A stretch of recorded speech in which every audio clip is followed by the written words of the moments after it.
This is a case study regarding Menorah versus Illinois High School Association by Amy McDonald. This is an assignment for EDU 503 at William Woods University. A little background of this case: it is titled Menorah versus Illinois High School Association. It was under the United States Court of Appeals in the 7th Circuit in the 1982. This is from Chapter 7 in the Case Studies in Sport Law regarding constitutional law. The facts of the case is that the Illinois High School Association forbids basketball players to wear hats or other headwear except for a headband no wider than 2 inches while playing. Another fact is that the Orthodox Jewish males are required by their religion to, quote, cover their heads at all times by wearing a yarmulke, with the exception of when they are unconscious, immersed in water, or in imminent danger and loss of life. The yarmulkes are worn on the head and are fastened typically with bobby pins. Some more facts include that the Illinois High School Association, the IHSA, will not allow the student athletes to wear yarmulkes because they are worried it might fall off while they're playing and someone might trip, slip on it, and injure themselves or somebody else.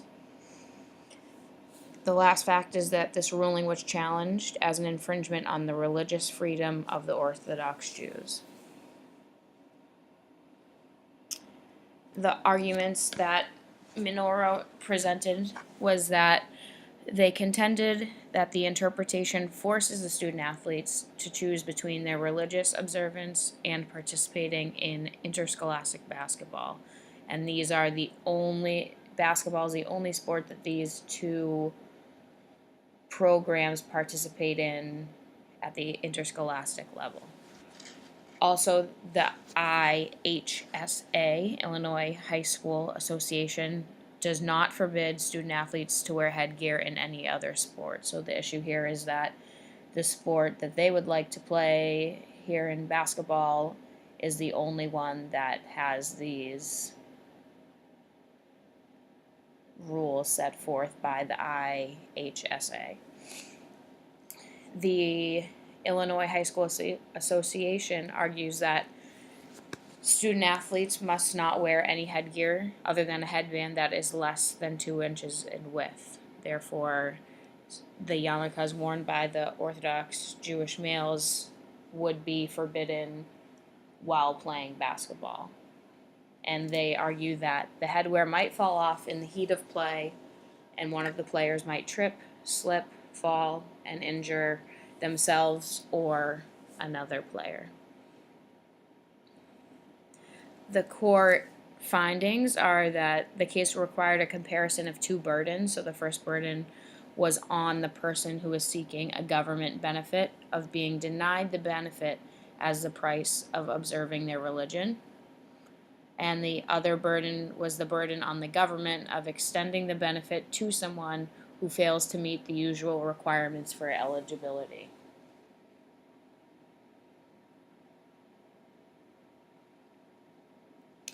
The final decision in this case was after the 2 burdens. The court came up with a conclusion and found that the yarmulkes are not required to be worn by Orthodox Jewish men, so that the head should be covered up, but there are other ways for them to do so. It does not require a yarmulke with the bobby pins to be fastened. So in this ruling, they will allow the Orthodox Jewish community to come up with another way for student athletes to cover their heads so it's safe for all athletes, whether it's themselves or others, because they have more knowledge about the topic than the Illinois High School Association or the IHSA. So until more information was provided in this case, regarding what kind of headgear would be worn so that it falls under the compliance of the IHSA.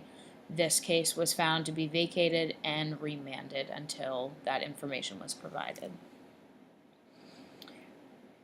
As an athletic or activities administrator, we can take some important lessons from this case, and that is to be mindful and considerate when dealing with religion or any differences in people. And that can be done many ways, but you can think of other ways to allow them to participate. So in this case, the court had to tell them that they needed to come up with another way. But if there's open communication with both parties or the differing individuals or groups, that can be one way to allow players to participate with just some open communication and some changes that may need to be made. Another way is to compromise, so allowing them to wear something else or come up with a different way without compromising the safety of themselves or the safety of others. So making sure that as an administrator you're mindful and considerate to any student athletes, any person who's looking to participate as a student athlete or even as a staff member in your program, by having open communication and might require some compromise. All of the information from this case was found in the second edition of Case Studies in Sport Law.